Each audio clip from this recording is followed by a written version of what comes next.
3 minutes into the walk, your Frenchie sits down and refuses to move. Most owners treat that like a behaviour problem. It usually isn't.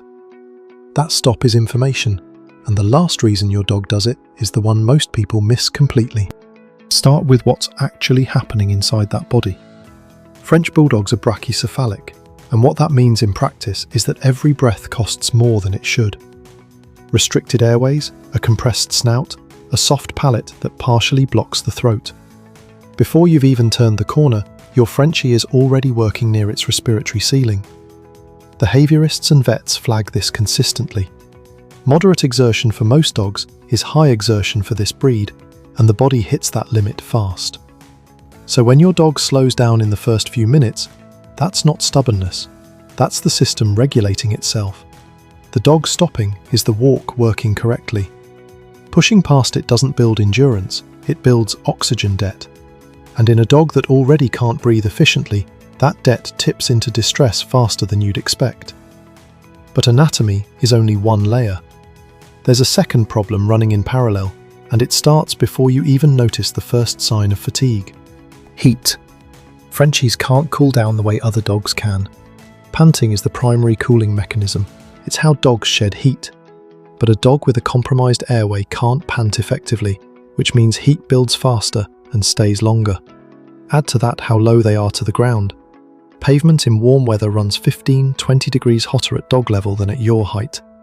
Your dog is walking through a heat environment you're not even feeling. The dangerous part is that your Frenchie can be overheating before the walk feels warm to you. The window between fine and too much is narrow in this breed, and it doesn't always announce itself with obvious distress. The dog slows, sits, looks okay, and then it's not okay. If you're checking the weather for yourself before a walk, you're checking it for the wrong body. Temperature is external though. You can time walks, find shade, cut the route short.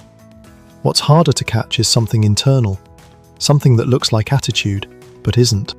Your Frenchie stops and starts sniffing, or it sits and stares at nothing. Physically it looks fine, not overheating, breathing okay, but it's done moving. So you assume it's being difficult, distracted, just not feeling it today. That random sniff stop is often your dog hitting cognitive saturation, not getting distracted. A walk isn't rest. It's continuous sensory processing. Every smell, sound, passing dog, moving car, new surface. Trainers commonly report that mental fatigue produces the same symptoms as physical fatigue in dogs. Disengaging, slowing, stopping. Sniffing, specifically, is how dogs decompress from that load. It's not avoidance, it's regulation. That sniff stop isn't a delay, it's the walk doing its actual job. Force continuation past that point, and you're not teaching endurance, you're cutting off the one behaviour that makes the walk tolerable. Do that consistently, and the walk stops feeling like relief and starts feeling like pressure. You can manage distance, you can manage heat, but there's one signal your Frenchie sends mid-walk that most owners miss entirely, and it's the one that matters most to your relationship. You're walking, and your dog looks up at you.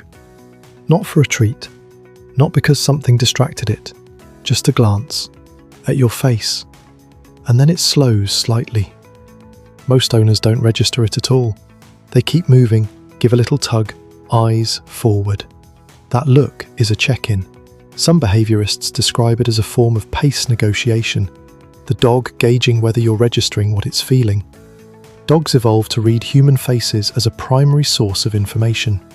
Eye contact mid-exertion isn't attention-seeking, it's low-force communication.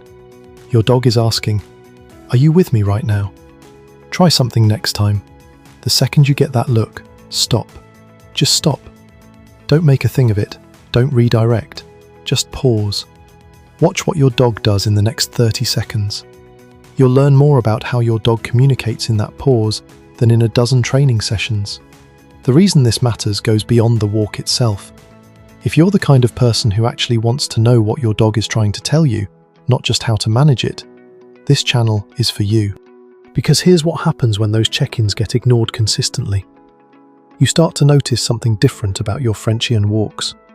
The dog that used to get excited at the leash seems flat now. It comes along, but there's no pull, no anticipation. It shuts down early and doesn't recover. You tell people your dog just doesn't really like walks anymore. Maybe it never did. That's not what happened. Your dog stopped signaling. The early fatigue cues, the sit-downs, the sniff pauses, the mid-walk glances, those were all offers. Attempts to communicate something it was experiencing. And when those offers were consistently overridden, the dog did what dogs do. It stopped making them. Not out of stubbornness, out of logic. If stopping never results in stopping, there's no point in stopping. If the check-in never gets a response, there's no point in checking in. Dogs are extraordinarily good at reading which behaviours produce outcomes. What you might be reading as a dog that lost interest in walking is a dog that learned its signals don't work. And that's not a walk problem, it generalises. Dogs that stop communicating on walks often stop offering low-force signals in other contexts too. Stress, discomfort, uncertainty. They skip the soft signals and go straight to nothing, or straight to something louder. You didn't get a dog that hates walks, you got a dog that stopped trusting that you'd listen. That's the reframe that changes everything. Because now, go back to minute 3. Your Frenchie sits down on the sidewalk, and instead of a behaviour problem, you're looking at a body near its breathing ceiling, a dog absorbing heat you're not feeling, a nervous system that's hit its processing limit, and an animal looking up at your face to see if you're paying attention. Every stop was an offer.